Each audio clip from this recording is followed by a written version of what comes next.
The silence broke on the dead world of Antilles IV, without any warning. It did not break slowly. It broke all at once. Deep under the grey dust, the machines woke up. They were sleeping for 60 million years. They were supposed to sleep longer. But a signal came through the dark rock. It was not a normal signal. It did not come from the Silent King. It did not come from the local master program. It felt like cold magic. The lights in the tomb turned on. They were usually green. This time, a strange purple light mixed with the green. The stone walls shook. Dust fell from the ceiling. Thousands of metal warriors stood in rows. Their eyes flashed. They stood perfectly still.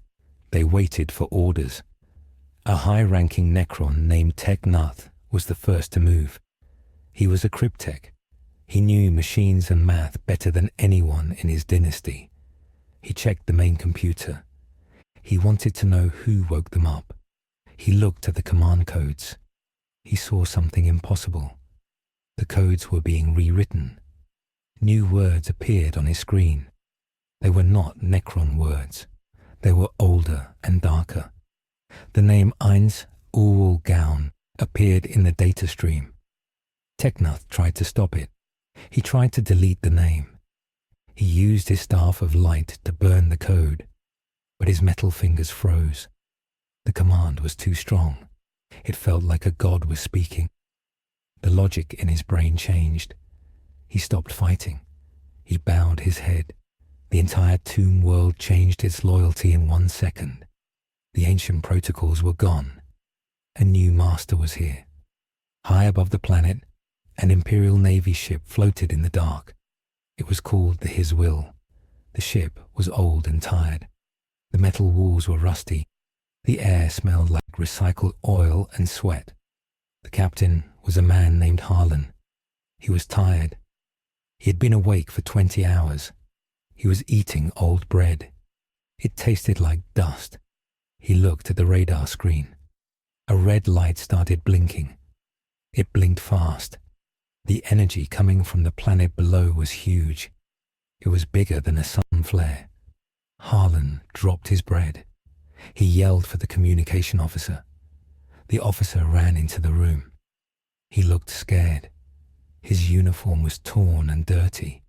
Harlan told him to send a message to the sector command. He told him to say the dead world was awake. The officer typed the message on a heavy brass machine. His hands shook. He had to type the message 3 times because the machine was old. The message went into the warp. The warp is a place of storms and monsters where messages travel. Usually, a message takes weeks. This time, the storm was bad. The message would be late. The Imperium is vast and slow. It takes years to move armies. The paperwork alone would take months. Harlan knew this. He looked out the window. He saw the surface of the planet change. Green and purple lightning storms covered the ground. Great pyramids rose from the dust. There were huge black shapes against the stars. Harlan knew he was looking at death. He knew no help would come in time. The ship shook as the gravity from the planet pulled them down. The engines groaned. They were not strong enough to fight the pull. On the bridge, the crew grabbed onto their stations. Sparks flew from the control panels. The radar screen turned bright white. The energy reading was off the scale. It was not just energy. It was a command. It was a voice that spoke in their minds. It did not speak Gothic. It spoke pure authority. Down on the planet, the ground split open. A massive structure rose up. It was the Great Tomb of Nazarick. It had arrived in this universe. It had landed on top of the Necron tomb. It connected to their systems. It took control. The Sorcerer King sat on his throne deep inside. He held a staff of gold. He looked at the screen showing the galaxy. He saw war. He saw chaos. He saw a place that needed a ruler. He raised his hand. The Necron warriors on the planet marched out of their caves. They did not march for the Silent King anymore. They marched for the Supreme Being. The His Will was pulled into the atmosphere. It burned as it fell. The first casualty of the new dynasty was recorded in the history books of the dead. Captain Harlan coughed up black smoke. The air inside the escape pod was hot and smelled like burning plastic. He hit the door release button. Nothing happened. He hit it again with his fist. The metal was dented. He kicked the door. It fell open with a loud clang. Harlan fell out onto the grey sand. The ground was cold. The sky was dark. He looked up. The wreckage of the His Will was burning a mile away. It looked like a broken toy. He checked his belt. He had a pistol and 1 canteen of water. The water was warm. He took a small sip. He knew the rule. You must make the water last. He checked his crew roster on his data slate. The screen was cracked. Most of the names were red. Red meant dead. 3 names were yellow. Yellow meant missing. Harlan stood up. His leg hurt. He limped toward the smoking ship. He had to find the others. The wind blew dust into his eyes. The dust tasted like metal. Deep beneath the surface, the air was still. Ainz Ooal Gown sat on a throne made of black stone. It was not his usual throne. This one was built by the Necrons millions of years ago. It connected to the tomb's main computer. Ainz looked at his hands. They were white bone. He looked at the guards. They were not his death knights. They were Necron lich guards. They were tall and made of silver metal. They held heavy shields. Ainz felt a connection to them. It was like a game interface. He could see their stats. They were high level, but they were empty.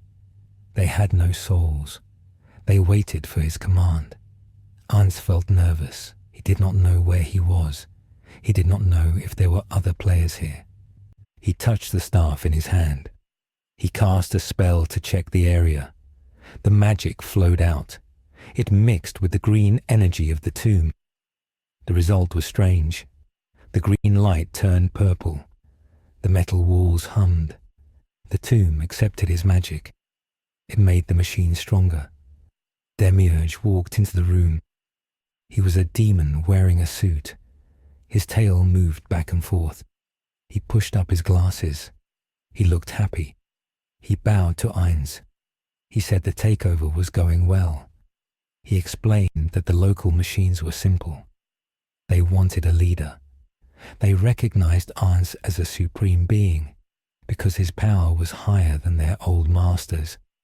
Demiurge said they had found thousands of sleeping warriors. He called them excellent puppets. Ainz nodded. He pretended to understand everything. Inside, he was relieved. He told Demiurge to secure the perimeter.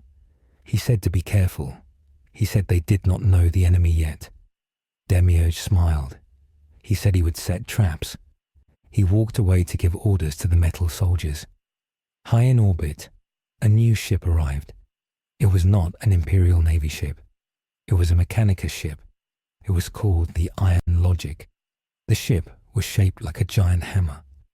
It was covered in antennas and sensors. Magos Veltis stood on the bridge. He was more machine than man. He had 3 mechanical eyes. He had metal arms coming out of his back. He did not speak with a mouth. He sent data sounds to his crew. He looked at the planet. His sensors showed the crash of the His Will. He did not care about the dead sailors. He cared about the energy spike below. It was ancient technology. He wanted it. Mechanicus believes that all old technology belongs to the machine god. Veltis wanted to take it. He calculated the risk. The risk was high, but the reward was higher. He ordered his troops to prepare for a drop. On the surface, Captain Harlan found a survivor. It was a young ensign named Caleb. Caleb was sitting behind a rock. He was crying. He was holding his arm. His arm was broken. Harlan knelt down. He used a stick and a strip of cloth to bind the arm. Caleb screamed. Harlan put a hand over his mouth. He told Caleb to be quiet. Sound traveled far on this flat ground. Harlan looked at the horizon. He saw movement. It was not a person. It was a machine. It looked like a metal skeleton. It held a long, green gun. It was walking slowly. It was looking for them. Harlan pulled Caleb down. They hid behind the rock. Harlan checked his pistol. He had 10 shots. He knew 10 shots were not enough. Ainz walked through the halls of the tomb. He wanted to see his new army. He entered a massive room. It was filled with rows of Necron warriors. They stood perfectly still. Ainz walked past them. He stopped in front of a cryptek. The cryptek was named Teknath. He was floating slightly off the ground. He had a single large eye. He bowed to Ainz. Ainz asked him about the history of this world. Teknath spoke in a metallic rasp. He said they fought the Old Ones. He said they went to sleep to wait for the galaxy to heal. He said the galaxy was now full of vermin. Ainz asked who the vermin were. Teknath showed him images. He showed humans, orcs, and Elder. Ainz looked at the humans. They looked weak. He looked at the Space Marines. They looked like knights. Ainz was interested. He wondered if there were players. He told Teknath to upgrade the warriors. He wanted to test a theory. He cast a spell called Greater Hardening on the front row of robots. The metal glowed. The spell worked. The robots became tougher. Ainz was pleased. He had found a way to combine his magic with their science. Magos Veltis sent his Skitarii down to the planet. The Skitarii are soldiers who have cut off their weak flesh. They have metal legs and eyes. They feel no fear. They landed in drop pods near the crash site. Dust flew into the air. The Skitarii marched out. They held radium carbines. The radiation from their guns was deadly. They did not care. They marched in perfect lockstep. Their leader was Alpha Primus 9. He scanned the area. He saw the wreckage. He detected the 2 humans hiding behind the rock. He ignored them. His mission was to find the energy source. He marched toward the tomb entrance. The entrance was a giant gate made of black metal. Green symbols glowed on the frame. Harlan watched the Skitarii march past. He knew what they were. They were the machine cult. They were on the same side, technically. But Harlan knew the stories. The Mechanicus did not care about regular people. If Harlan asked for help, they might turn him into a servitor. A servitor is a slave with no mind. Harlan stayed hidden. He whispered to Caleb. He said they had to move while the soldiers were distracted. They crawled away from the rock. They headed toward a ridge of sharp stones. Harlan hoped there was a cave there. The wind was getting colder. His fingers were numb. He gave Caleb a sip of water. Caleb's lips were cracked and dry. The Skitarii reached the gate. Alpha Primus 9 sent a code to open it. The code failed. The gate did not open. Suddenly, the ground shook. The gate slid upwards. A green fog rolled out. Inside the fog, lights appeared. They were the eyes of the Necron warriors. The Skitarii raised their weapons. They did not ask questions. They fired. Blue beams of radiation hit the Necrons. The beams burned the metal. But the metal did not stay burned. It flowed like water. It fixed the holes in seconds. The Necrons raised their Gauss flares. They fired back. Green lightning hit the front row of Skitarii. The lightning stripped the atoms from their bodies. The Skitarii vanished into dust. Ainz watched the battle on a floating screen. He was in the command room. Albedo stood next to him. She was a beautiful woman with black wings and horns. She wore white armor. She looked at the screen with disgust. She said the attackers were weak. She asked permission to go out and destroy them. Ainz held up his hand. He said no. He wanted to see how the Necrons fought. He wanted to gather data. He watched the Skitarii keep firing. They were disciplined. They did not run. Ainz admired that. But they were losing. The Necrons were too durable. especially the ones Ainz had buffed. The spell of greater hardening made them almost invincible to small arms fire. Ainz noted this in his mental notebook. Magic plus living metal equaled a very strong tank. Margos Veltis saw the data from orbit. He was confused. The logic was wrong. His soldiers should be winning. The enemy metal was regenerating too fast. The energy readings showed unknown particles. It looked like warp magic, but it was stable. This was heresy. It was also fascinating. Veltis felt greed rise in his oil pumps. He needed a sample. He ordered his heavy support to land. Giant robots called Castellan robots dropped from the sky. They were round and huge. They had heavy phosphor blasters. They landed with a crash that shook the ground. Harlan felt the ground shake. He and Caleb were halfway up the ridge. Harlan slipped. He cut his hand on a sharp rock. He cursed. He looked back. He saw the giant robots landing. He saw the green lightning flashing. It was a war zone. He knew they were caught in the middle. He dragged Caleb into a small cave. The cave was dark. It smelled of sulfur. Harlan turned on his small flashlight. The battery was low. The light was yellow and dim. He checked Caleb's arm. It was swelling. The boy needed a medic. Harlan checked his own supplies. He had one ration bar left. He broke it in half. He gave half to Caleb. He ate the other half. It tasted like chalk. Harlan leaned back against the cold rock. He closed his eyes for a second. He was so tired, but he could not sleep. The sound of explosions was too loud. On the battlefield, the Castellan robots advanced. They fired their heavy guns. The burning white phosphorus hit the Necrons. This time, the damage was real. The heat was too intense for the living metal to heal instantly. A few Necron warriors melted into slag. Alpha Primus 9 calculated a 40% chance of victory. He ordered a push. The Skitarii moved forward. They stepped over the dust of their dead brothers. They did not mourn. They only computed. Ainz saw the big robots. He frowned. He did not like losing units, even if they were just basic skeletons. He decided to send a commander. He called for Cocytus. Cocytus was a giant insect warrior. He held 4 weapons. He breathed cold air. He stepped out of the shadows. Ainz told him to lead the counterattack. He told Cocytus to capture one of the big robots if possible. Cocytus bowed. His breath turned to ice on the floor. He said he would obey. Cocytus marched out of the gate. He was twice as tall as a man. He wore blue armor. He held the halberd in one hand and a sword in another. The Skitarii saw him. They targeted him. Hundreds of laser beams hit his armor. They did nothing.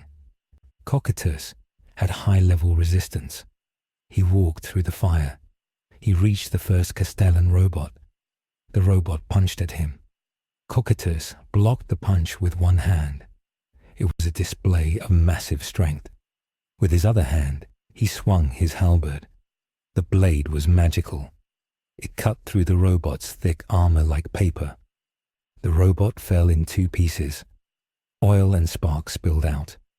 The Skitarii stopped firing for a microsecond. They could not process this data. A biological creature should not be that strong. Cocytus did not stop. He used a skill called Frost Aura. The temperature dropped instantly. The ground froze.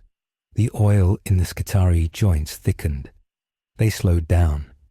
The Necron warriors behind Cocytus advanced. They fired their green guns with perfect aim. The Skitarii began to fall in waves. Alpha Primus 9 realized the battle was lost. He sent a data burst to the ship. He recommended a tactical withdrawal, but the signal was blocked. Demiurge was jamming the signal. He stood on top of a pyramid. He was using a scroll to block communications. He smiled. He did not want the enemy to leave. He wanted them to stay. He wanted to see what made them tick. He gave a signal to the Necron destroyers. These were floating machines with heavy cannons. They zoomed out of the flank. They cut off the Skitarii retreat. The circle closed. Magos Veltis lost the signal from his ground troops. His screens went static. He felt a surge of anger. He had lost valuable assets. He blamed the atmosphere. He did not know about the jamming. He decided to escalate. If he could not take the tech, he would level the site and sift through the ashes. He ordered the ship's macro cannons to target the tomb entrance. The massive guns on the iron logic turned. They loaded heavy shells. Veltis prepared to fire. Suddenly, alarm screamed on the bridge of the iron logic. A new energy signature appeared. It was inside the ship. Veltis spun around. A dark portal opened on the bridge. It was a gate spell. Shaltir Bloodfallen stepped out. She was a vampire in a black dress. She held a lance. She looked around the bridge. She saw the servitors and the tech priests. She smiled. Her smile was too wide. Her eyes turned red. Veltis tried to activate his personal defense grid. It was too slow. Shaltir moved faster than the eye could follow. She struck the gunnery console.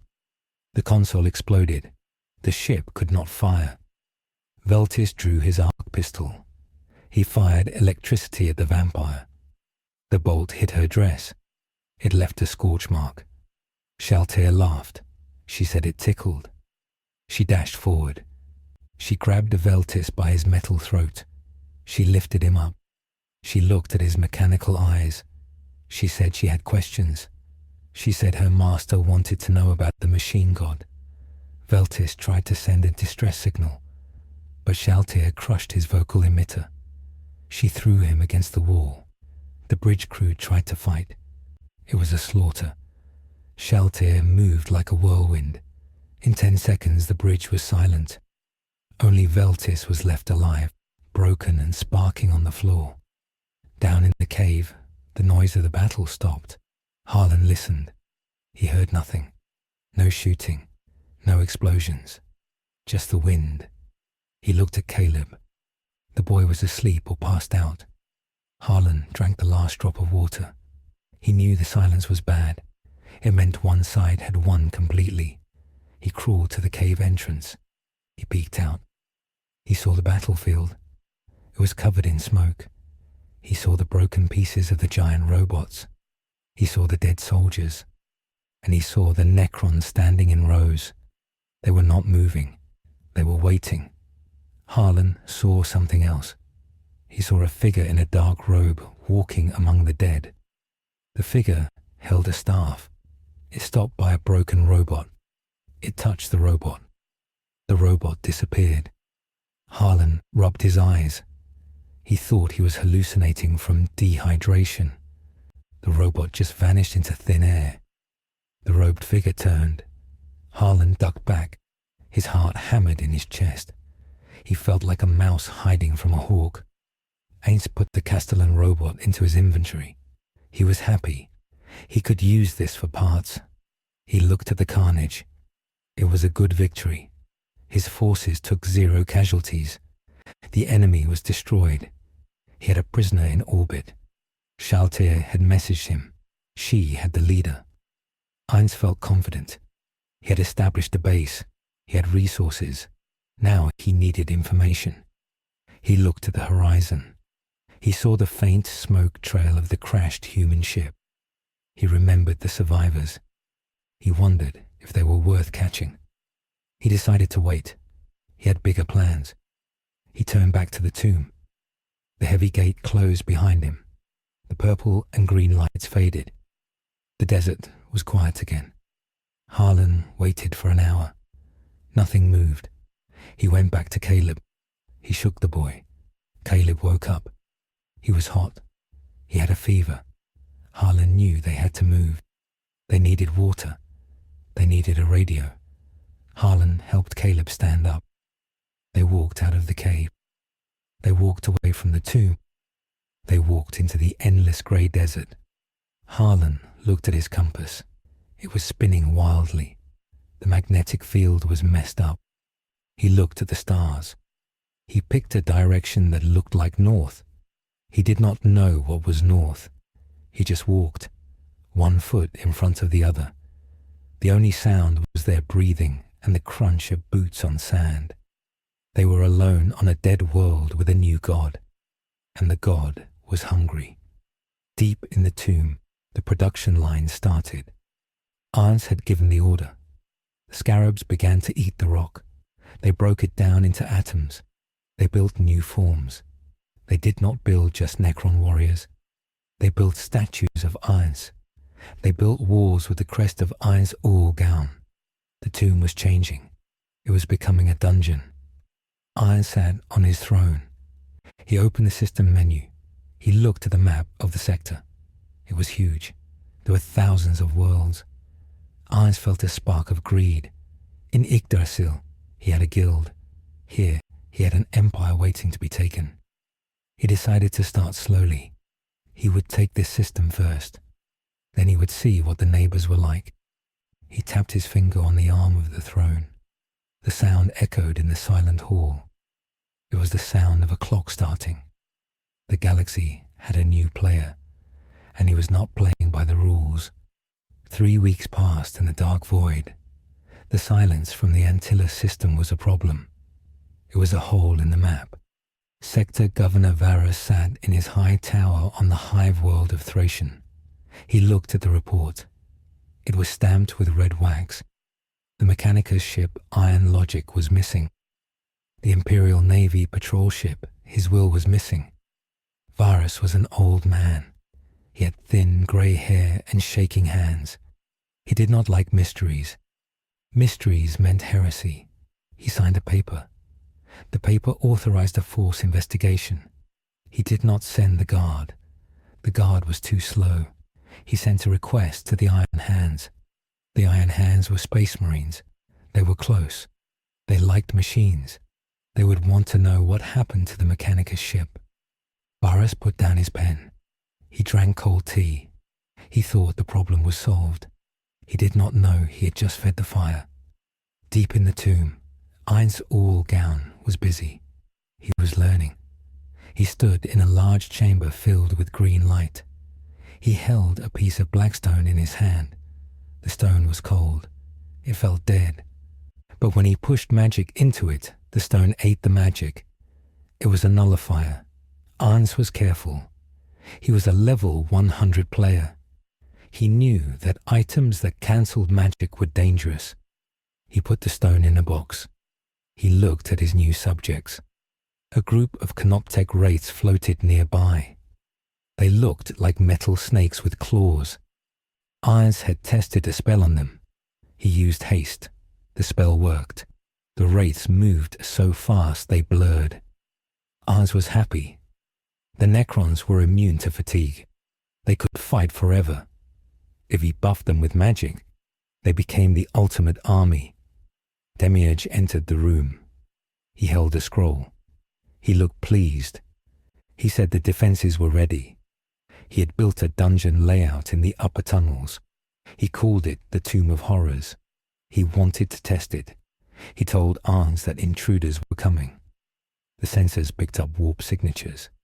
Ainz nodded. He sat on his black throne. He told Demiurge to let them land. He wanted to see what the elite warriors of this universe could do. He wanted to see if they had world-class items. He told the Necron Overlord next to him to wait. The Overlord was named Zarathustra. Zarathustra bowed. His metal face had no expression, but his logic circuits were full of loyalty. The command protocols of Ainz were absolute. The Iron Hands. Strike cruiser Medusa's Anvil broke real space. It was a black ship. It looked like a flying fortress. It had heavy armor and big guns. Captain Rarus was in command. He was a giant of a man. He wore black power armor. His left arm was silver metal. His right eye was a red lens. He looked at the planet. It was grey and quiet. He saw the wreckage of the iron logic. It was broken in half on the surface. Rarus felt cold anger. The logic was clear. Xenos were responsible. He ordered a drop. He did not bombard the planet. He wanted to recover the tech. He wanted to kill the enemy with his own hands. 5 drop pods shot out of the ship. They streaked through the atmosphere like meteors. They hit the sand near the tomb entrance. The doors blasted open. 50 iron-hand space marines stormed out. They moved as one unit. They held bolters. They formed a defensive ring. They scanned for targets. Their sensors showed nothing. The desert was empty. The wind blew dust against their armor. Rares walked out of the lead pod. He checked his auspex. The energy readings were strange. They were shifting. It looked like the ground was alive. He ordered the squad to advance. They marched toward the black gate. They did not run. They walked with heavy, crushing steps. Harlan and Caleb were miles away. They were lying in a ditch. They had found a small seep of dirty water. It kept them alive. Harlan heard the boom of the drop pods. He looked up. He saw the smoke trails. He felt a surge of hope. The angels of death had arrived. He grabbed Caleb's shoulder. The boy was weak. His skin was grey. Harlan told him to look. He said the Marines were here. He said they were saved. Harlan stood up. He waved his arms. He screamed, but the distance was too great. The Space Marines did not see him. They were focused on the mission. Harlan fell back down. He cried. He knew the Marines would not search for 2 lost sailors. They were here for war. Captain Rares reached the gate. It was open. It was dark inside. He turned on his searchlight. The beam cut through the gloom. He saw a long hallway. The walls were lined with statues. The statues looked like skeletons in robes. Rares did not like it. It looked like chaos. He ordered his tech marine to scan the door. The tech marine plugged a cable into the wall. He gasped. He said the code was changing. He said the machine spirit of the door was screaming. Rares pulled the cable out. He said they would force entry. They walked in. The darkness swallowed them. Inside the tomb, the lights turned on, but they were not normal lights. They were magical floating orbs. They cast deep shadows. Rares saw movement. He raised his storm bolter. He fired. The explosive shells hit a shape in the dark. The shape did not fall. It stepped forward. It was a death knight. Ainz had summoned it. It was a massive zombie warrior with a tower shield. The bolter shells exploded on the shield. The death knight roared. Rares was not impressed. He had fought monsters before. He ordered the squad to focus fire. 50 bolters roared at once. The noise was deafening. The death knight took heavy damage. Its armor cracked. It fell. Rares signaled a reload. He thought the threat was over. Then the floor disappeared. It was a magical trap. The hallway was an illusion. The Space Marines fell 20 feet into a pit. They landed with a crash of ceramite. Rares stood up instantly. He checked his squad. 2 brothers had broken legs. Their armor was tough, but the fall was hard. Rares looked up. The hole above them closed. They were trapped. The walls of the pit began to glow. Green runes appeared. Rares knew this was Necron tech, but the runes were different. They were magical glyphs. Gravity increased. It became 10 times normal. The Space Marines fell to their knees. Their armor servos whined. They struggled to stand. It felt like a mountain was on their backs. Ainz watched on his screen. He was disappointed. The trap was simple. A gravity well spell combined with a Necron containment field. The Space Marines were strong, but they had no magical resistance. Ainz spoke to Demiurge. He said to send in the testers. He wanted to see how they handled melee combat under heavy load. A side door in the pit opened. Necron flayed ones crawled out. These were crazy robots. They wore the skin of their enemies. They had long razor claws. Usually, a space marine would crush a flayed one, but under 10 times gravity, the marines were slow. The flayed ones were not affected. Their bodies were built for this environment by the tomb systems. The slaughter began. Rares tried to lift his power sword. It weighed a ton. He swung it slowly. A flayed one dodged and raked its claws across his chest. Sparks flew. The claws cut deep. Rares grunted. He fired his bolter one-handed.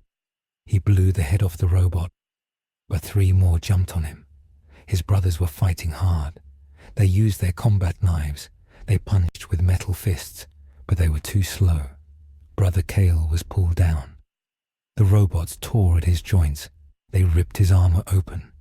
Rares roared a challenge. He called upon the strength of the Primarch. He forced his body to move. He crushed a flayed one's skull. He saw the trap mechanism on the wall. It was a green crystal. He threw a grenade.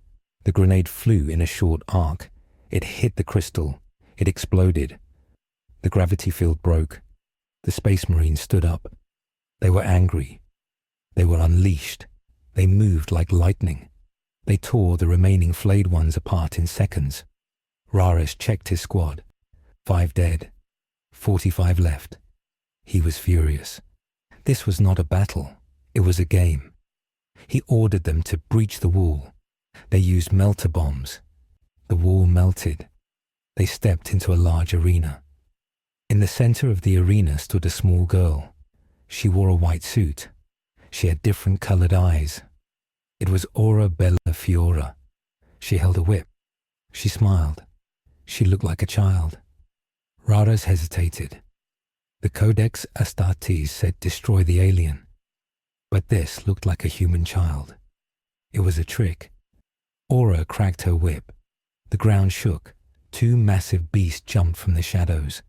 They were Fenrir wolves, summoned beasts from Yggdrasil. They were the size of tanks. They had black fur and glowing blue eyes. The wolves attacked. The Space Marines fired. The bolter shells hit the wolves. The fur absorbed the impact. These were high-level beasts. Low-tier physical attacks did not hurt them much. 1 wolf bit a Space Marine in half. The armor crunched like tinfoil. Rares realized they were outmatched. The logic was failing. The enemy power levels were inconsistent. He ordered a retreat to a defensible position, but there was nowhere to go. The door behind them was gone. Aura laughed. She said they were funny toys. She ordered the wolves to play fetch. The wolves grabbed Marines and threw them against the walls. It was brutal. Rares saw his brothers dying. He made a calculation. They could not win. They had to send data. The Imperium had to know. He activated his teleport beacon. He hoped the ship above could lock on. High in orbit, the Medusa's anvil tried to lock on. The sensors were blinded by a magical storm. On the bridge, the Master of Signals shouted that he could not find the captain. Suddenly, the ship shook. A beam of green light shot up from the planet. It was a doom scythe attack, but amplified by Ainz's magic.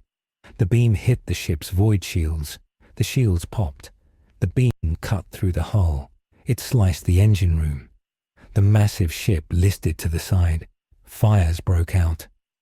On the ground, Rares saw the status of his ship turn red on his HUD. He knew he was abandoned. He looked at the girl. He charged her. If he was going to die, he would take the enemy commander. He ran with all his speed. He raised his sword. Aura did not move. She yawned. Just as Rares swung, a dark shape appeared. It was Albedo. She caught the power sword with her bare hand. The energy field of the sword crackled. It did not cut her skin. She looked at Rares with pity. She said he was rude. She squeezed. The power sword shattered. Rares stared at his broken weapon.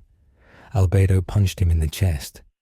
Her fist went through his ceramite armor, through his fused ribcage and out his back. She pulled her hand back. Rares fell. He gasped. His jewel hearts failed. His vision faded. The last thing he saw was the girl petting the giant wolf. The battle ended quickly after that. The Iron Hands fought to the last man.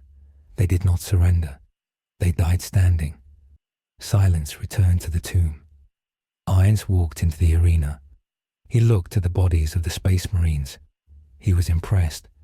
They had fought well against high-level summons. He touched Raris's armor. He felt the history of the object. He turned to his guardians. He said it was a waste to let good material rot. He raised his staff. He cast a spell. Create undead. High tier. Black mist covered the bodies. The Space Marines twitched. Their broken bones snapped back together. Their armor mended, but it turned black. Their eyes opened. They did not glow red or green. They glowed pale blue. They stood up. They formed a line. They bowed to Ainz. They were no longer loyal to the Emperor. They were Death Knights of the Sorcerer King, but they kept their guns. They kept their tactical knowledge. Ainz had created a new unit, the Sorcerer Marines. Outside in the desert, Harlan and Caleb were dying. The heat was too much. Caleb had stopped walking. Harlan dragged him. Harlan fell face down in the sand. He could not get up. He waited for death. He felt a shadow over him. He thought it was a vulture. He opened one eye. It was not a vulture. It was a metal foot. Harlan looked up. A Necron warrior stood over him, but it did not shoot. It held a canteen of water. Harlan was confused. This was impossible. The machine knelt down. It poured water into Harlan's mouth. The water was cold and pure. Harlan drank. He coughed. He looked at the machine. The machine pointed toward the tomb. A voice spoke from the machine. It was not a robot voice. It was a smooth, deep voice. It was Ainz. He was speaking through the unit. He told Harlan to come. He said he had a use for them. He said he needed someone to write the history of his new empire. Harlan did not understand, but he knew one thing. The Imperium had left him to die. This monster had given him water. Harlan stood up. He helped Caleb. They followed the machine toward the Black Pyramid. They walked past the burning wreckage of the Space Marine drop pods. Harlan realized the universe had changed. The old war was over. A new war had begun. And for the first time, he was on the side that was winning. Back at the sector command on Thracian, the loss of the Medusa's anvil was registered. The rune turned black. Governor Varys dropped his teacup. It shattered. An entire company of Iron Hands gone in an hour. This was not a raid. This was an invasion. Varys felt fear. Real fear. He called for his scribe. He ordered a message to be sent to Segmentum Command. He declared a level magenta threat. He asked for the Imperial Navy battle fleet. He asked for the Titan legions. He knew it would take months for them to arrive. He looked at the map. The dark spot of the Antilles system seemed to grow. It looked like it was eating the stars around it. Ainz sat on his throne. He looked at his new troops. The 45 undead Space Marines stood guard. They were perfect, strong, loyal, and capable of ranged combat. He checked his map. He saw the nearby systems. There were hive worlds, forge worlds, and agri worlds. He needed resources. He needed information. He looked at Demiurge. He gave the order. Begin Phase 2, he said. Expansion. The Necron fleet in orbit powered up. Their engines glowed. They turned their bows toward the jump points. They were not going to sleep anymore. They were going to harvest. Harlan sat in a clean room inside the tomb. The walls were smooth stone. There was a bed and a table. There was food. It was strange, flavorless paste, but it was food. Caleb was sleeping on the bed. His arm was fixed. The healing magic had worked instantly. Harlan looked at a datapad Ainz had given him. It contained a request. Write what you know about the Emperor. Harlan picked up the stylus. His hand shook. He was a faithful man, but the Emperor was silent. The Skeleton King was here. Harlan started to write. He wrote about the Golden Throne. He wrote about the sacrifice of psychers. He wrote about the fear. He realized as he wrote that the Imperium sounded like a nightmare. He stopped. He looked at the door. It was unlocked. He could leave, but there was nowhere to go. He went back to writing. He wrote the truth. That was his new job. He was the chronicler of the tomb, and his first chapter was about the day the angels died. The message from the Antilles system reached the forge world of Ferox 7 days later. The message was simple. It was a recording of the Iron Hands dying. It showed the black armor turning against the Emperor. It showed the golden staff of the Sorcerer King. Archmagos Kira Reditus watched the data stream. She stood in a room of cold iron. She was tall and thin. Her red robes dragged on the oil-stained floor. She did not have a human face. She had a steel mask with 6 glowing blue lenses. She did not feel sadness for the dead space marines. She felt anger at the theft. The machine spirits of the iron logic were gone. The technology of the Necrons was active. This was an insult to the machine god. Kira Reditus issued a command. It went out to the hangars of Ferox. The response was massive. This was not a patrol. This was a reclamation fleet. 3 Arch Mechanicus battleships fired their engines. They were the size of cities. They carried Titan legions inside their bellies. Thousands of Skitarii marched onto transport ships. The forges stopped making toasters and started making radium bullets. Kira calculated the probability of victory. It was 98%. She did not know about magic. She only knew about physics. She believed that enough mass and firepower could solve any equation. The fleet launched. The warp drives tore a hole in reality. They headed for Antilles. On the throne world of the new Sorcerer dynasty, Ainz Ooal Gown was bored. He sat on his black throne. He looked at the reports from Harlan. The human was writing good histories. Ainz learned about the Imperium. He learned that they were spread thin. He learned that their logistics were terrible. He looked at the map. The system next to Antilles was called Praetoria. It was an agri-world. It was a planet covered in farms. It supplied food to the entire subsector. If Ainz took the food, he controlled the neighbors. It was a simple strategy. In Yggdrasil, controlling resources was key. Ainz called for Demiurge. The demon appeared instantly. He was smiling. He had been experimenting on the local wildlife. He said the genetics of this universe were malleable. Ainz told him the plan. They would not destroy Praetoria. They would liberate it. Ainz wanted to be seen as a benevolent ruler. He wanted the humans to choose him. Demiurge's eyes shined. He said it was a brilliant plan.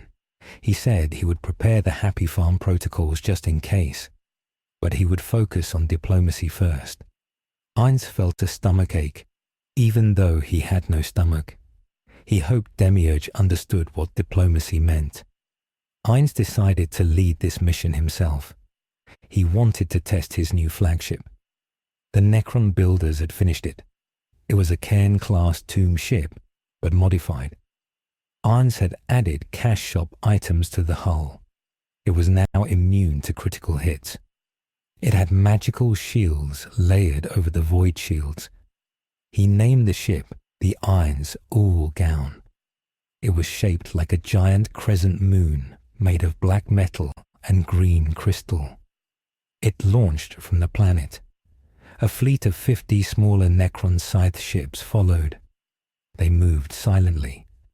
They did not use warp travel. They used the inertialess drive. They moved faster than light without entering hell. They arrived at Praetoria in minutes. The orbital defense of Pretoria was weak. There was one space station and a few monitor ships. Commander Vance was in charge of the station. He was eating lunch. He looked at his sensor screen. It turned solid red. He choked on his food. A fleet had just appeared from nowhere. There was no warp warning, just instant arrival. He slammed the alarm button. The sirens wailed across the station. He hailed the lead ship. He demanded identification. The response came on every screen. It was not a voice. It was an image. A giant skeleton in purple robes sat on a throne. His eyes glowed red. He spoke High Gothic perfectly. He said he was Ainz Ooal Gown. He said he was the new landlord. He said the tithe of grain was now his. He offered a deal. Surrender and the food distribution continues. Resist and the food stops.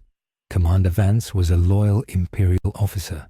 He shouted, "Heretic," and ordered his batteries to fire. The macro cannons on the station roared. Massive shells the size of cars flew at the black ship.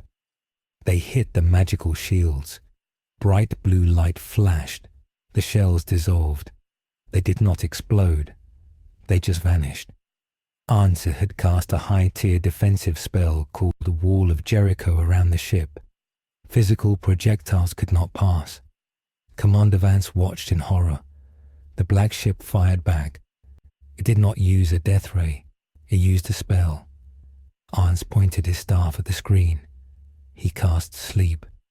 The magic wave hit the station. It went through the metal walls. It went through the void shields. Every human on the station fell down. Commander Vance slumped over his console. His lunch spilled on the floor. The gunners fell asleep at their triggers.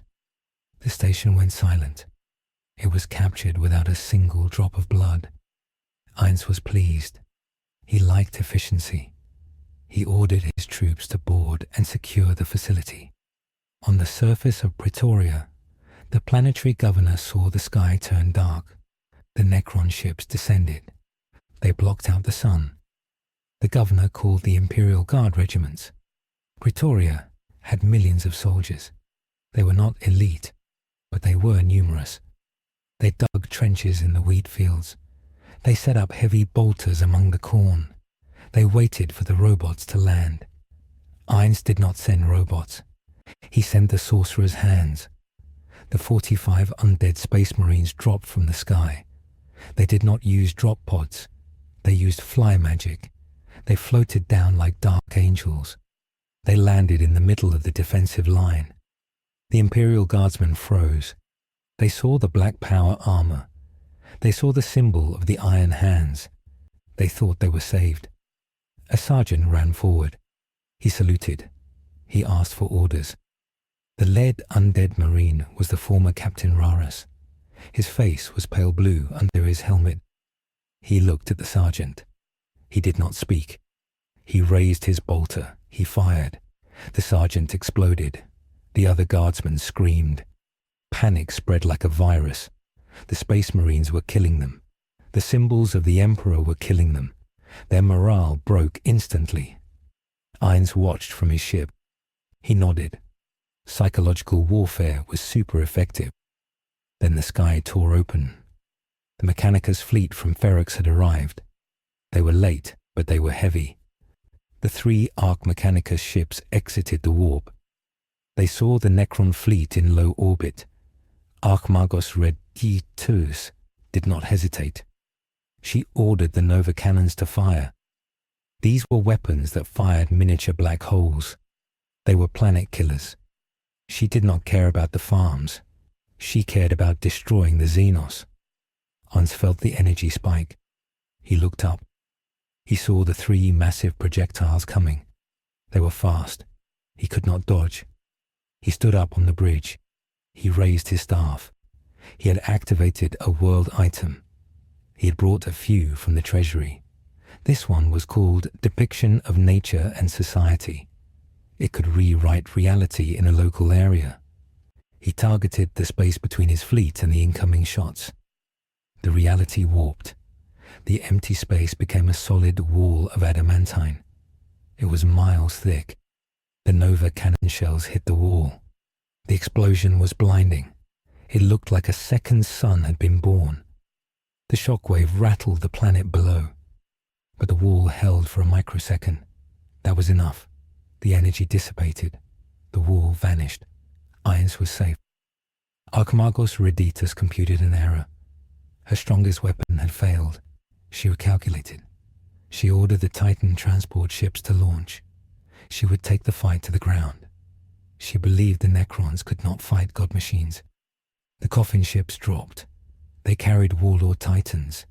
These were walking cities with guns that could level mountains. Ainz saw the Titans falling. He felt a twinge of excitement. He loved giant robots. He wanted one.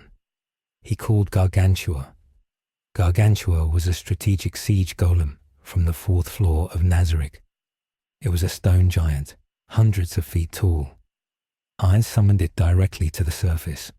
The ground of Praetoria shook. The wheat fields were crushed as the massive stone legs appeared. The first warlord Titan, named Deus Irae, landed. Its void shields powered up. Its war horn blasted. The sound shattered glass in the nearby towns. It stepped forward. It saw Gargantua. The princeps inside the Titan was confused. There was no heat signature.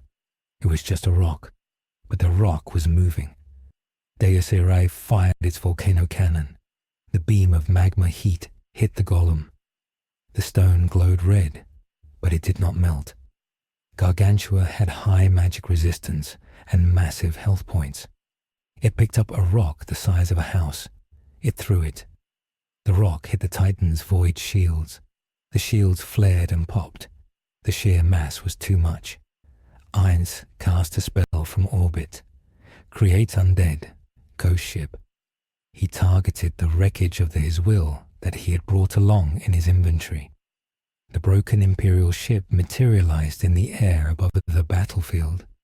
It was glowing with spectral light. It crashed down onto the second Titan. The impact was catastrophic. The Titan toppled over. Its reactor went critical. A mushroom cloud rose over the fields. Kira Reditus watched her force disintegrate. The logic was impossible. The enemy was using tactics that defied the Omnissiah's laws.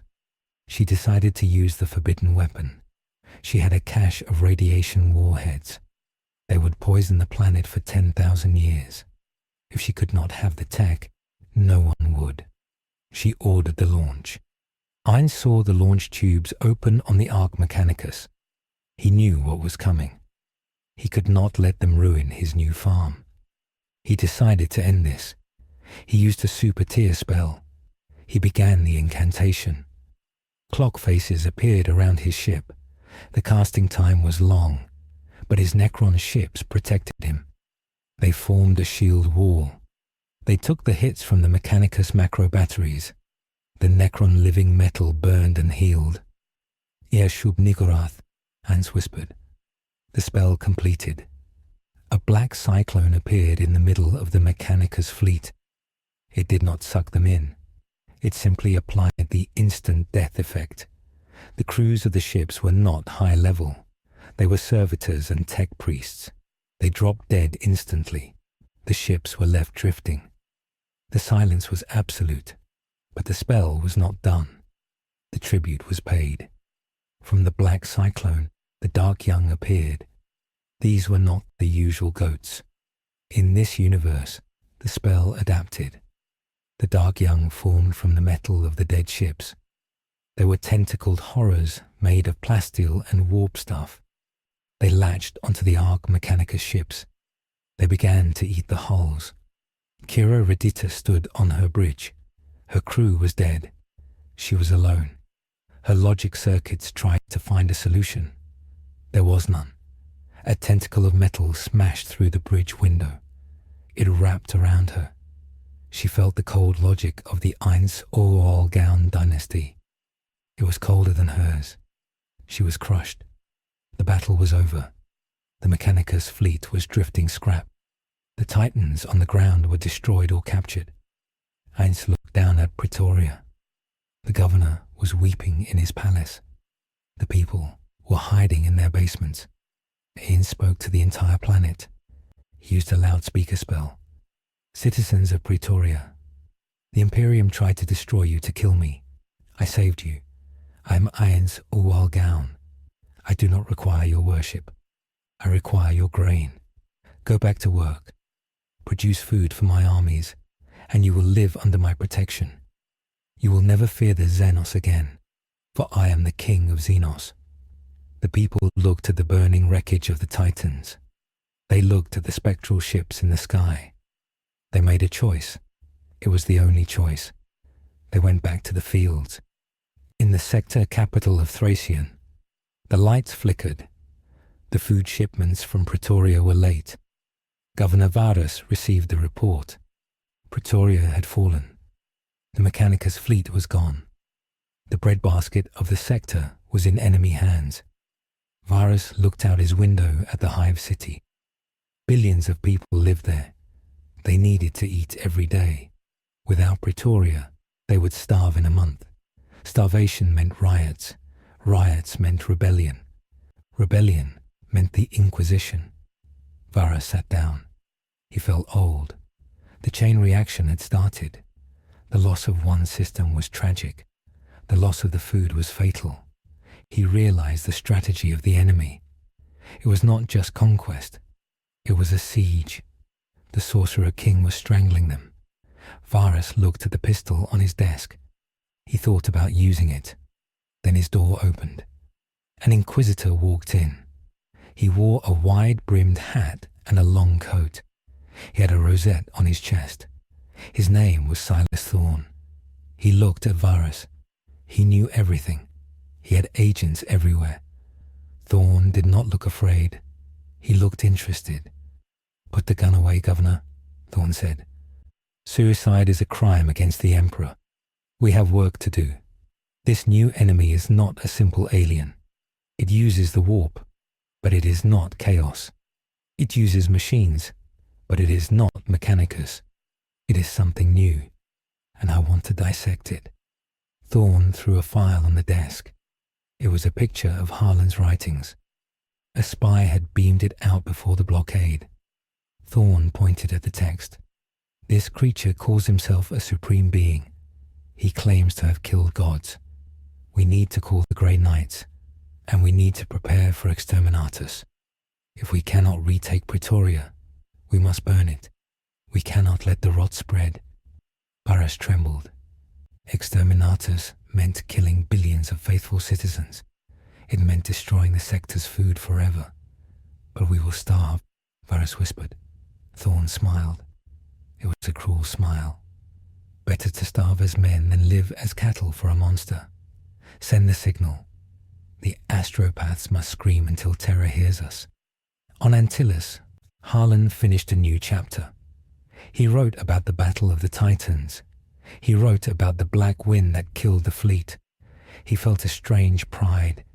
He was recording the rise of a legend. He looked at his own hand. It was holding a cup of wine. Real wine from Pretoria.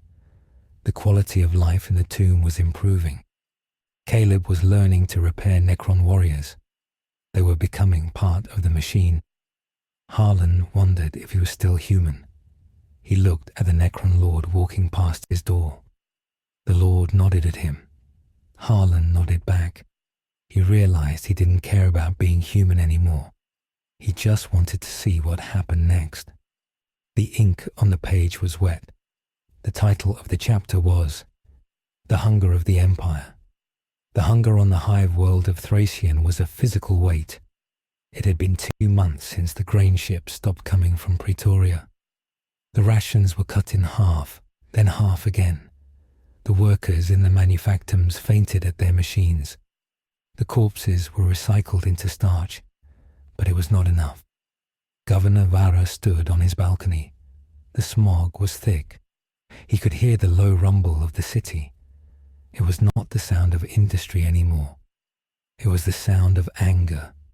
The people were starving. They looked at the sky and prayed to the emperor for food. But the Emperor sent only silence. Inquisitor Silas Thorn did not care about the hunger. He stood in the strategy room of the sector fortress. He looked at the holographic map. The darkness around the Antilles system was solid. The Necron fleet was not moving. It was waiting. Thorn knew what they were doing. They were letting the Imperium rot. He looked at the tall, silver-armored warrior standing in the shadows. It was Brother Captain Stern of the Grey Knights. He had arrived with a single strike cruiser, the Blade of Woe. The Grey Knights were the ultimate weapon against demons. Thorn believed Ainz Ooal Gown was a warp entity of massive power.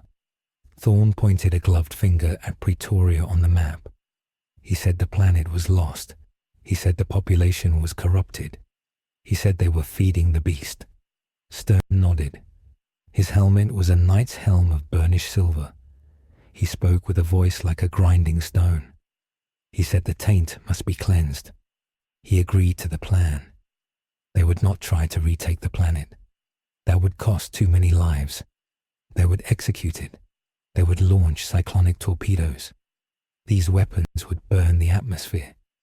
They would turn the agri-world into a ball of dead rock. It was the only way to stop the Sorcerer King from getting more resources. Governor Varys tried to protest. He said billions would die. He said the sector would starve without the farmland. Thorn looked at him with cold eyes. He said it was better to die starving than to live as a slave to a Xenos god. He said the Emperor's mercy was death. Varys fell silent. He realized he was no longer the governor. He was just a witness to the end of his world. The fleet launched. It was a small, fast fleet.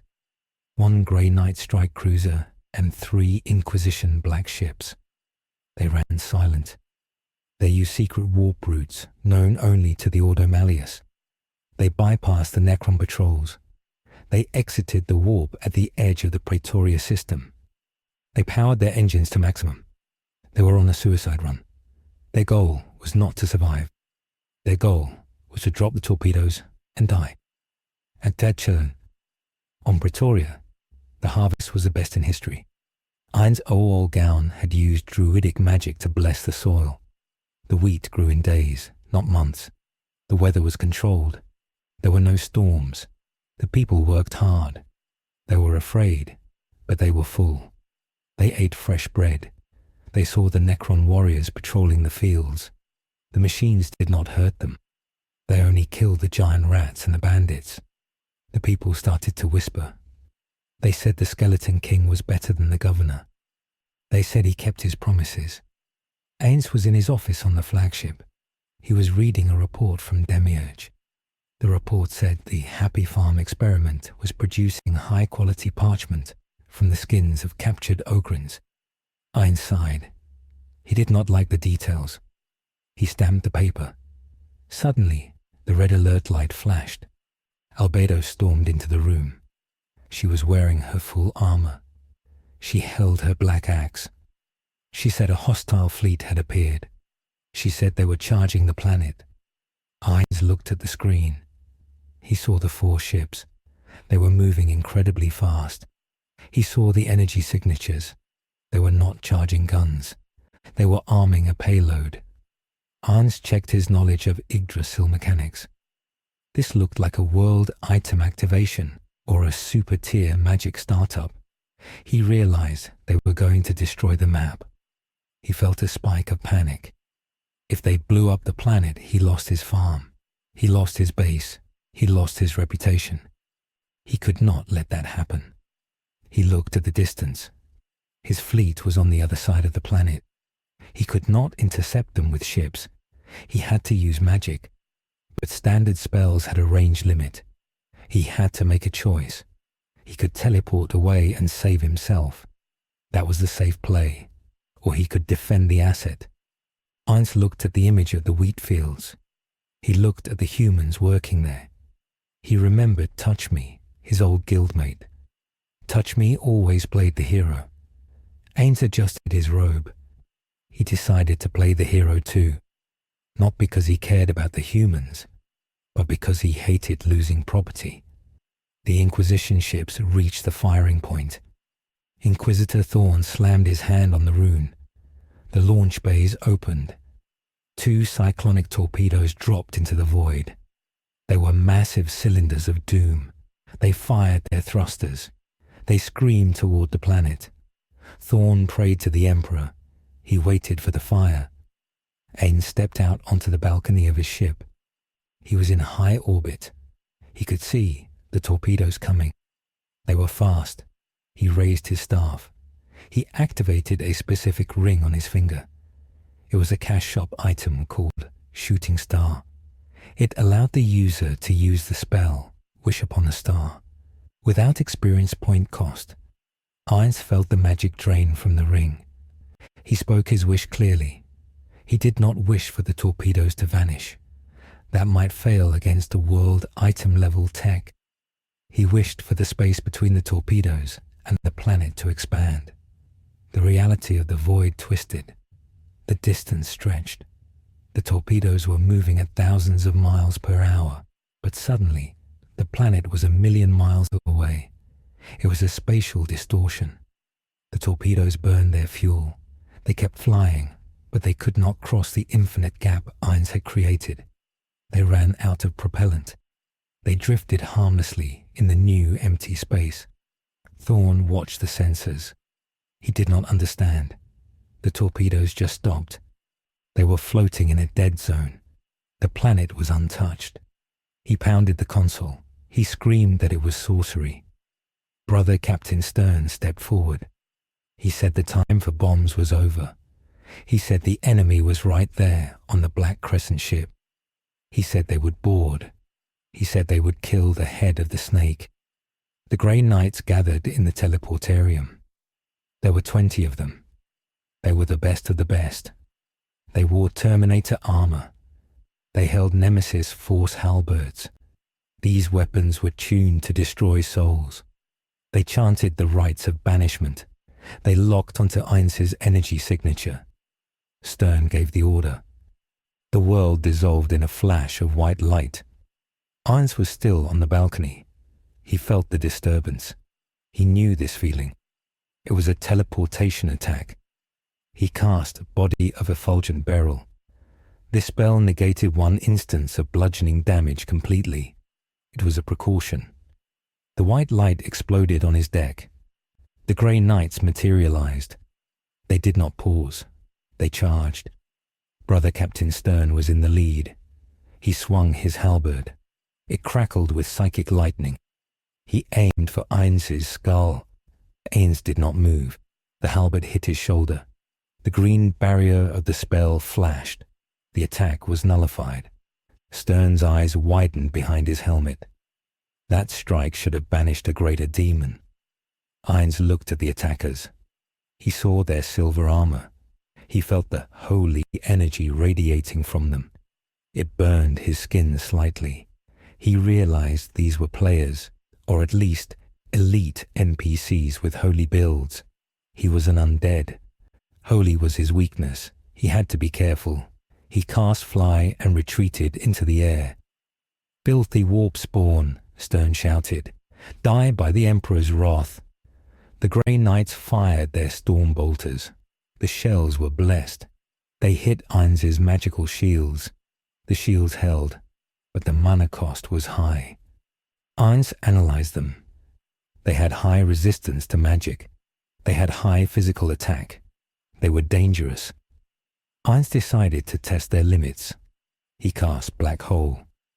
A small point of infinite gravity appeared in the middle of the squad. Usually, this would suck in the target and crush them. The Grey Knights braced themselves. Their armor glowed with blue runes. The psychic wards of the Aegis protected them. They resisted the crushing force. They were dragged forward a few feet, but they did not die. Ainz was impressed. In Yggdrasil, resistance to Black Hole was rare. These warriors were geared for anti-magic combat. Ainz changed tactics. If magic was resisted, he would use physical force. He called out, "Cocytus, Sebas, attend me." 2 gates opened. Cocytus, the insect warrior, stepped out. Sebastian, the dragonoid butler, stepped out. They saw the Silver Knights. They did not need orders. They attacked. Cocytus clashed with 5 Terminators. His 4 arms wielded 4 weapons. He was a whirlwind of steel. The Grey Knights were strong, but Cocytus was level 100. His stats were simply higher. He parried their halberds. He struck back. His sword cut through the Terminator armor. A Grey Knight fell, his arm severed, but the Knight did not scream. He detonated a crack grenade on his belt. The explosion engulfed Cocytus. Cocytus stepped out of the smoke. He was scratched, but angry. Warriors. Death, he breathed. He respected their spirit. Sebas moved like a blur. He did not use weapons. He used his fists. He punched a Grey Knight in the chest. The ceramite crumpled. The Knight was launched backward into the wall. Sebas looked calm. He was a monk class. He diverted the energy of their attacks. Stern saw his brothers falling. He realized they were outmatched. The enemy was not just a sorcerer. He had generals. Stern focused on Ainz. He knew the mission. Kill the leader. He began to chant the true name of the demon. He guessed the name based on the psychic resonance. He shouted, "I bind you, Momonga." Ainz froze. He heard the name. It was his old name. His player name. How did they know? Ainz felt a cold rage. He did not like people knowing his past. He pointed his staff at Stern. "Silence," he said. He cast Grasp Heart. A spectral hand appeared inside Stern's chest. It squeezed his heart. Stern gasped. His wards flared. The Grey Knight resistance fought the instant death effect. Stern fell to one knee. He coughed blood. He did not die. He was too strong. But he was stunned. The stun effect of the spell worked. Ainz floated down. He stood over the kneeling captain. The other Grey Knights tried to reach him, but Albedo had arrived. She blocked their path with her kite shield. She was laughing. She enjoyed the violence. Ainz looked at Stern. "You are strong," Ainz said, "but you are ignorant. I am not a demon. I am the ruler of death. Your holy tricks annoy me, but they do not stop me." Ainz cast, "Create undead." Death Emperor, on the corpse of the fallen Grey Knight nearby. The silver armor turned black. The dead knight stood up. He pointed his weapon at Stern. Stern watched in horror. His battle brother was now a puppet. "Kill him," Ainz ordered. The undead knight swung his halberd. Stern blocked it, but he was weak from the heart attack. His weapon shattered. The blow knocked him down. Ainz raised his hand to finish him. Suddenly, a voice crackled over the open comms channel. It was Governor Varus, but he wasn't speaking to Ainz. He was speaking to the entire sector. He had hacked the Vox grid. "People of Thracian, people of the sector, look." Varus had a camera feed. It was from a telescope on Pretoria. It showed the sky. It showed the torpedoes stopping in midair. It showed the miracle. Varus's voice was shaking. "The Imperium tried to burn us. They fired the exterminatus. They wanted to kill the harvest, but he stopped it. The Sorcerer King saved the food. He saved us." The message went out to every ship, every Voxcaster, every radio in the hives. The image of the stopped torpedoes was undeniable. It looked like divine intervention. Inquisitor Thorn heard the broadcast on his bridge. He went pale. He realized the mistake. They had failed to kill the target, and now they had lost the moral war. He screamed to cut the feed, but it was too late. The truth was out. The Imperium was the destroyer. The skeleton was the savior. On the deck of the flagship, Ainz heard the broadcast too. He paused. He looked at Stern. He saw the despair in the knight's eyes. Stern knew what this meant. It meant the Grey Knights were the villains in the eyes of the people. Ainz had an idea. A very evil, Very brilliant idea. He cancelled the execution order. He looked at his guardians. "Stop," he said. "Do not kill them." Cocytus and Sebas froze. Albedo looked confused. "Lord Ainz, why?" Ainz pointed to the camera drone hovering nearby. He pointed to the planet below. "Because," Ainz said, "death is too easy. We are going to let them go." He looked at Stern. "Take your men. Get off my ship. Go back to your master. Tell him what you saw. Tell him that I do not need to destroy you. I have already won." Stern stood up. He was humiliated. To be spared by a Xenos was worse than death. But he had his duty. He gathered his survivors. They teleported away. They left their dead behind. Ainz walked to the edge of the balcony. He looked down at Pretoria. The humans there were cheering. They were chanting his name. Ainz felt a strange weight in his ribcage. He had just become a messiah. He did not plan this, but as a ruler, he had to use every asset. "Demiurge," Ainz said. "Yes, Lord Ainz." The demon stepped out of the shadows. He was vibrating with joy. "A masterstroke. To spare the executioners is to prove your mercy is absolute. You have broken their faith in the Imperium and replaced it with faith in you. Sasuga, Ainsama." Ainz nodded blankly. "Yes, exactly as I planned." He had no idea what he was doing, but the result was clear. The reaction on Thracian was immediate. The riots did not stop. They changed. The starving workers attacked the Arbites. They did not shout for food anymore. They shouted for Ainz. They tore down the statues of the Emperor. They painted skull symbols on the walls. The Imperial Guard regiments stationed in the city were confused. They were hungry too. Some of them put down their guns. Some of them joined the crowd. Governor Varus sat in his office. He watched the city burn. He held the pistol again. This time, Inquisitor Thorn did not stop him. Thorn was gone. He had fled the sector to bring news of the disaster to Terra. Varus was alone. He put the gun on the desk. He picked up a pen. He wrote a letter. He addressed it to the Sorcerer King. He asked for terms of surrender. In the tomb on Antilles, Harlan watched the news feeds. He saw the riots. He saw the change. He looked at Caleb. Caleb was wearing a Necron metal arm now. He was polishing a Gauss flare. "It's happening," Harlan said. "The Imperium is cracking." Caleb looked up. His eyes were cold. "Good," he said. "The Imperium never gave us anything but dust. Ainz gave us water." Harlan shivered. He realized that loyalty was not about faith. It was about survival.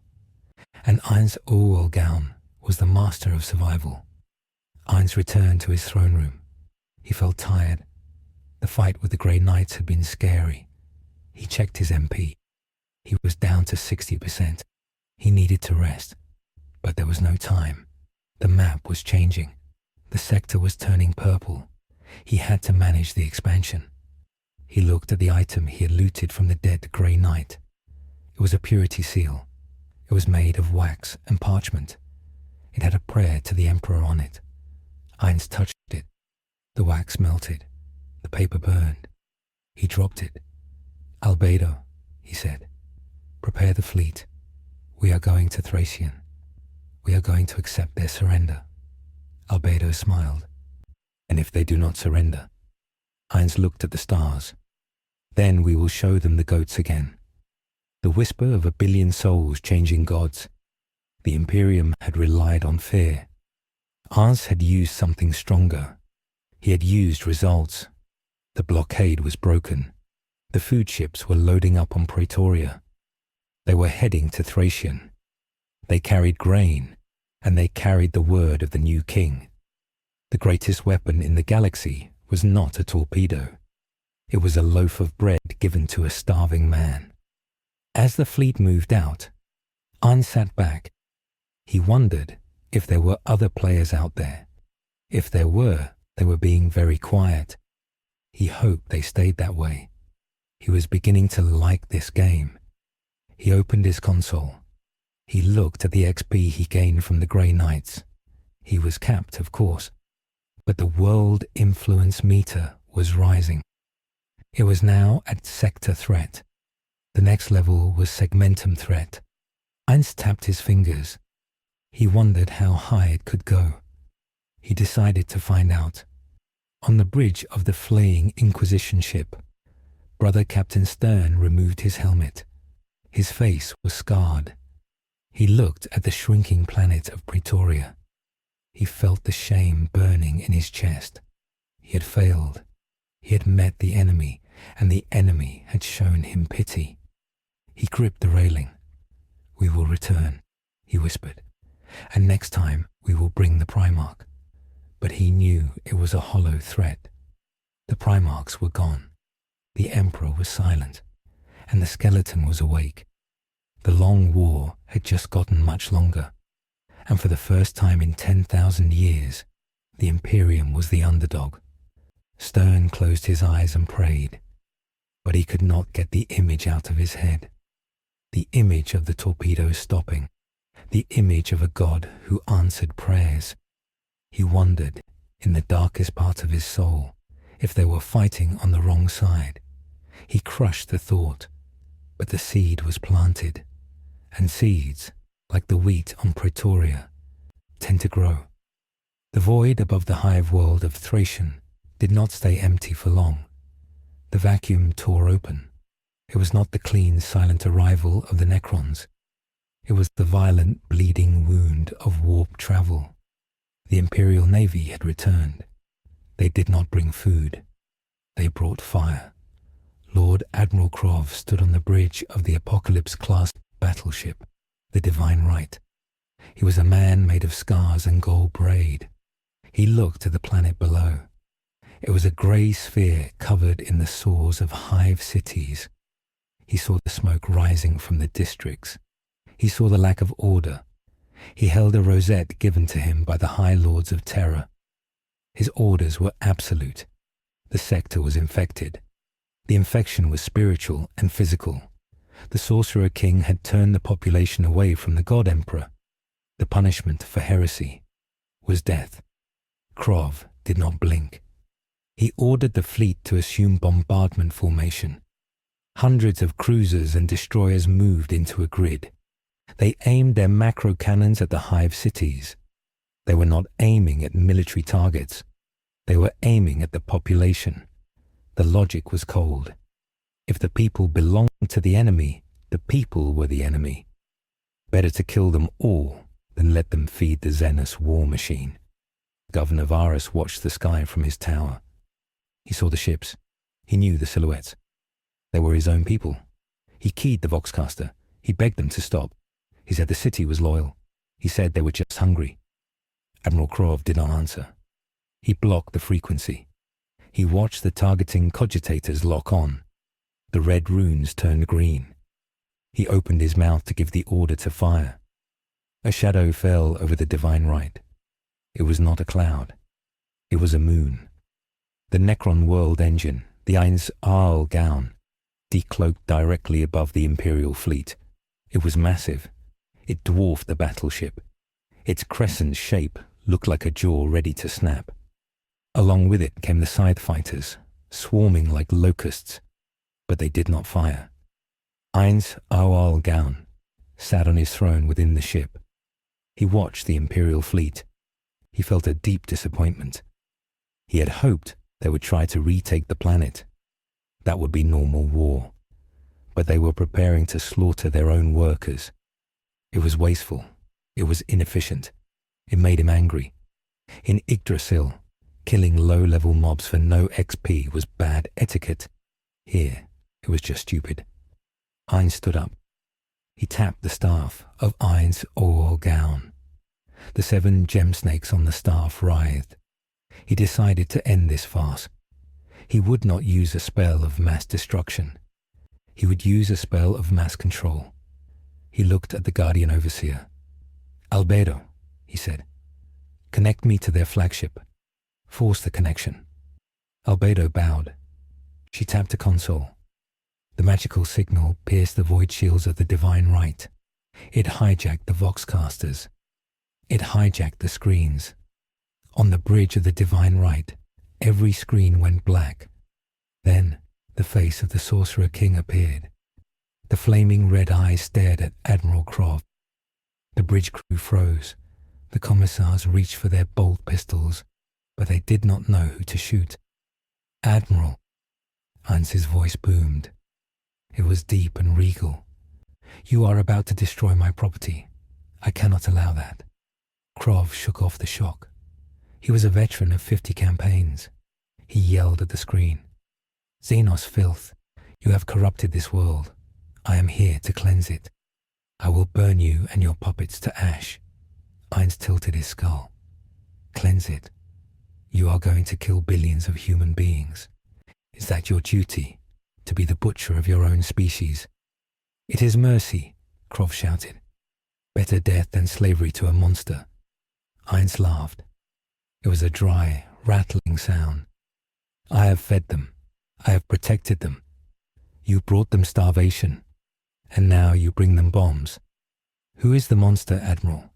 Look at your crew. Look at their faces." Krov looked around. The bridge crew was terrified. They were listening. Ainz was using a passive skill, Despair Aura Fund, transmitted through the magic connection. It caused low-level fear. It made the listeners question their orders. "I offer you a choice," Ainz said. "A simple choice. Turn your guns away. Dock at the orbital station. Accept my supplies. Let your sailors eat. Or fire your guns.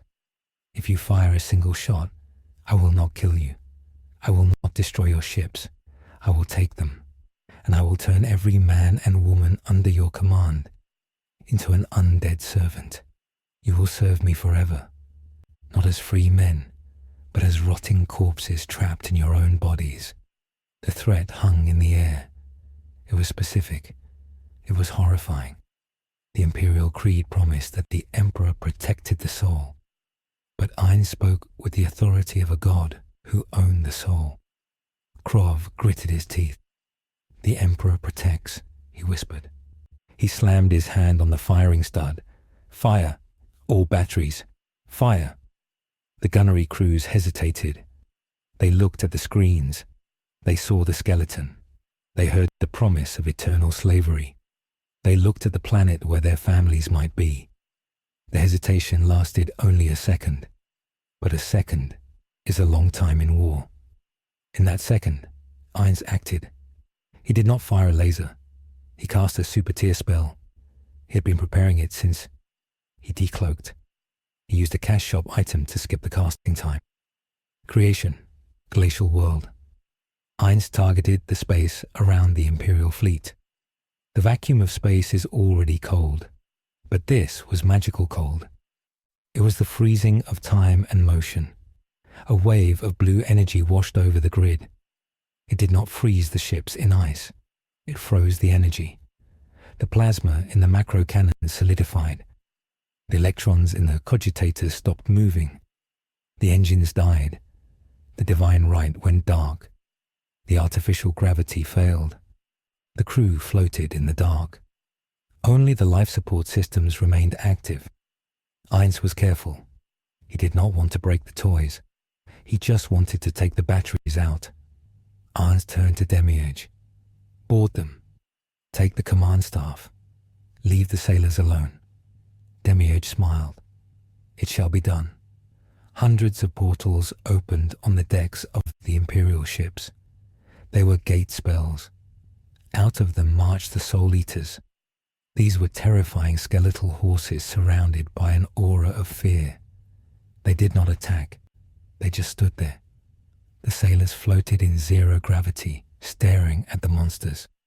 The Soul Eaters ate the will to fight.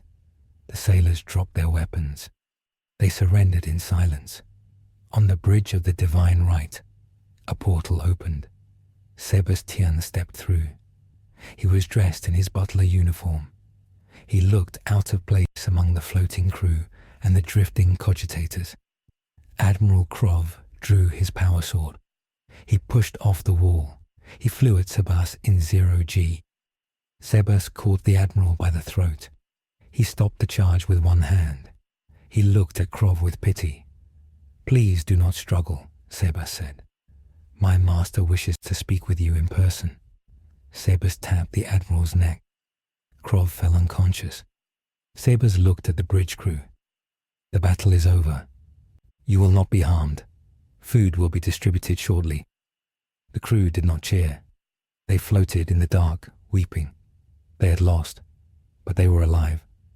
2 hours later, Admiral Krov woke up. He was not in a cell. He was in a dining room. The table was set with fine silver. There was hot food, roast groks, fresh vegetables, wine. Krov was tied to a chair with magical rope, but his hands were free to eat. Ainz sat at the other end of the table. He was not eating. He was watching. "Eat," Ainz said.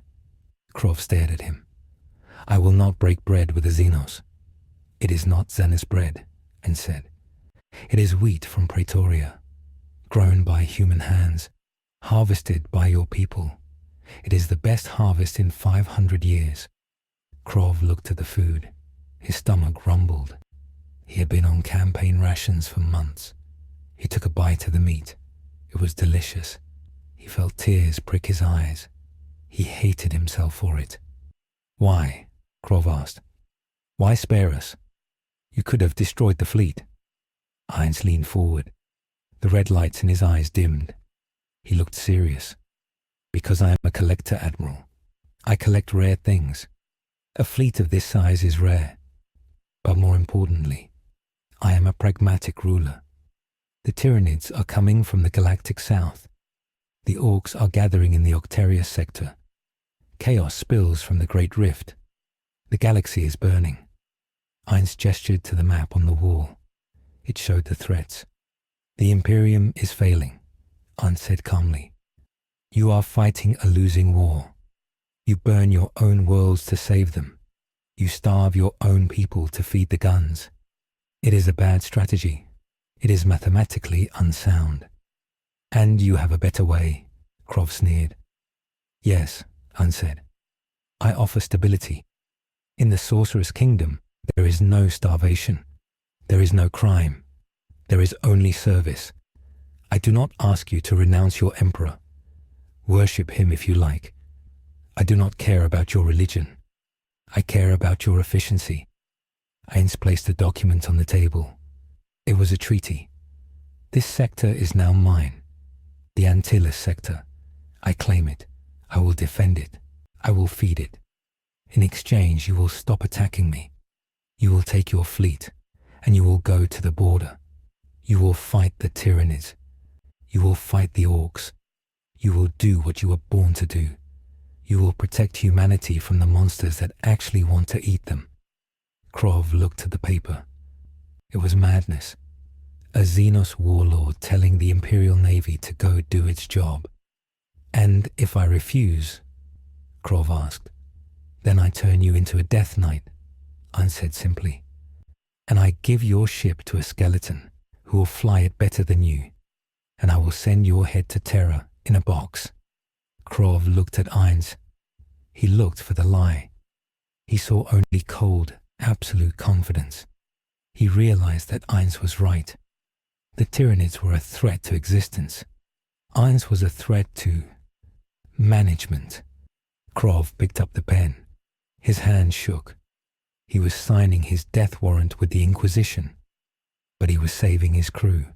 And maybe, just maybe, he was saving the sector from being eaten by the bugs. "I cannot promise that Terra will agree," Krov said. "Terra is far away," Ainz said. "And the warp storms are thick. It will take them 50 years to send a crusade large enough to dislodge me. By then, it will be too late. I will be too strong." Krov signed the paper. He felt a weight lift off his soul. He had surrendered. He was a traitor. But his men would eat tonight. Ainz took the paper. He nodded. "Wise choice, Admiral. Now finish your dinner. We have a lot of work to do." The news of the treaty spread slowly. It was not broadcast on the official channels. It was whispered in the bars and the barracks.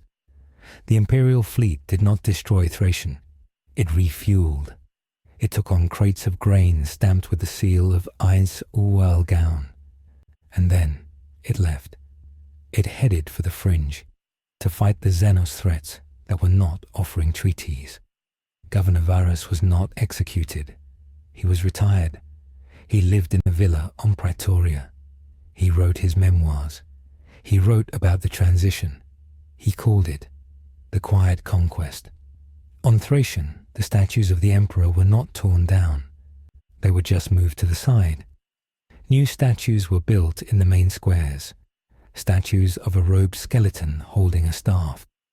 The people did not pray to him. They thanked him. It was a different kind of relationship. It was transactional. They worked, and he provided. Ainz Ooal Gown stood on the balcony of the governor's palace. He looked out over the hive city. The smoke was clearing. The lights were coming back on. He saw the Necron immortals patrolling the streets alongside the local enforcers. It was a strange sight. Metal skeletons walking next to humans. But it worked. The crime rate was 0. Demiurge stood beside him. He was holding a glass of wine. "A magnificent victory, Lord Ainz," Demiurge said. "You have achieved what no one in the history of this galaxy has achieved. You have integrated a human population without breaking their spirit. You have made them grateful for their conquest." Ainz looked at the city. He felt the familiar panic deep inside. He had just bluffed the entire Imperial Navy. He had just stolen a sector of space. He was waiting for the other shoe to drop. He was waiting for a Primarch to show up, or a Catan, or a Chaos God. "It is a start," Ainz said, "but we must be vigilant. The Imperium is vast. They will return." "Let them come," Demiurge said, his eyes glowing. "We have the resources now. We have the manpower. We have the technology. We will build a kingdom that will last 10,000 years." Ainz nodded. He opened his system menu. He looked at the notification that had been blinking for an hour. Quest complete. Establish a foothold. Reward. Guild-based summoning authority. Ainz froze. He read it again. He could summon the rest of Nazarick. He could bring the Great Tomb fully into this reality. Not just the top layers, but everything. The 8th floor, the treasury, the NPCs who were left behind. He closed the menu. He felt a wave of relief so strong it almost knocked him over. He was not alone. He was truly here. "Demiurge," Ainz said, "prepare the ritual. We are bringing the home base here." Demiurge gasped. He bowed so low his nose touched the floor. "Ainz Sama, your wisdom knows no bounds. To bring the Holy Land to this plane, the denizens will weep with joy." Ainz turned back to the city. He looked at the stars. Somewhere out there were the Tyranids. Somewhere out there were the Orcs.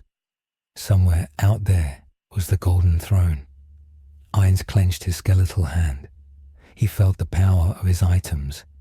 He felt the loyalty of his guardians. He felt the fear and the hope of the billions of humans below him. "I am Ainz Ooal Gown," he whispered to the universe, "and I do not know defeat." The camera pulled back. It showed the palace. It showed the hive city. It showed the planet of Thracian. It showed the Antilles sector, a purple bruise on the map of the Imperium. And then it showed the galaxy, a galaxy of war, a galaxy of laughter of thirsting gods. But in one small corner, the laughter stopped, because there was a new player at the table, and he was playing for keeps. Harlan sat in his room in the palace. He finished the last page of his book.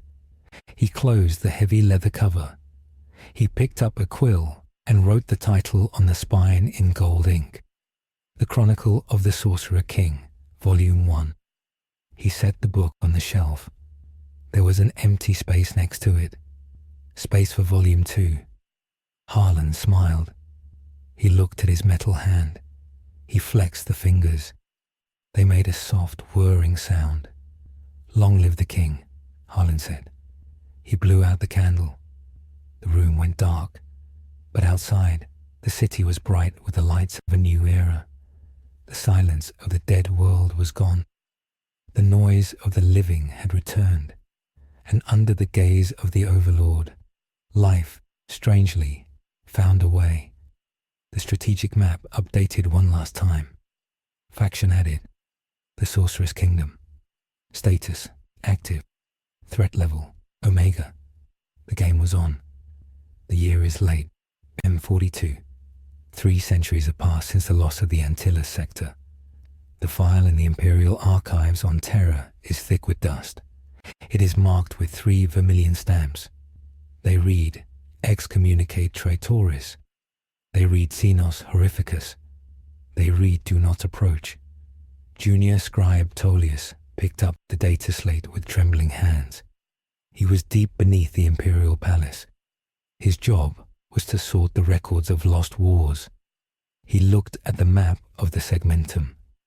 There was a black hole in the middle of the star chart. It was not a gravity well. It was a political void. The Sorcerer's Kingdom had not expanded. It had not shrunk. It simply sat there like a black stone in a river of blood. The report said the Indomitus Crusade marched past it. Robu Tagiliman, the returned Primarch, had looked at the reports personally. He saw the treaty signed by the traitor Admiral Krov. He saw the logic of the defense lines. He saw the grain shipments that still flowed to nearby starving systems, stamped with the seal of a skull. The Primarch decided not to fight a war on 2 fronts. He left the skeleton alone. He called it a necessary evil. Tullius read the casualty reports of the Fourth Crusade, which tried to reclaim Thracian 50 years ago. There were 0 survivors. The ships were not destroyed. They were captured. They were added to the collection. The Space Marines who landed never sent a final signal. They simply vanished into the fog. Tullius read about the Tyranid hive fleet that approached the sector a decade ago. The bioships changed course. The Great Devourer sensed something. It sensed that there was no biomass to be easily won there. It sensed a predator that did not bleed. The bugs went around. Even the mindless hunger of the galaxy knew not to bite the bone. Tullius found a physical book inside the stasis box. It was leather, old and cracked. The title was faded. It read, The Chronicle of the Sorcerer King. He opened the last page. The handwriting was shaky, written by a very old man named Harlan. The text described a world of perfect order. It described humans and machines working in silence. It described a sky filled with magic and metal. The final entry was not a warning. It was a eulogy for the old galaxy. It said that the king never sleeps. It said that he sits on his throne and watches the galaxy burn, waiting for the ash to settle so he can rule the dust. Tullius closed the book. He felt a cold wind in the airless room.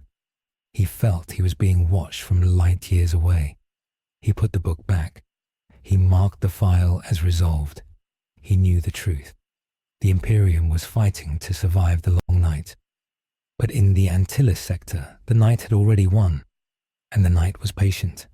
The scribe turned off the light and walked away, leaving the history of the future in the dark.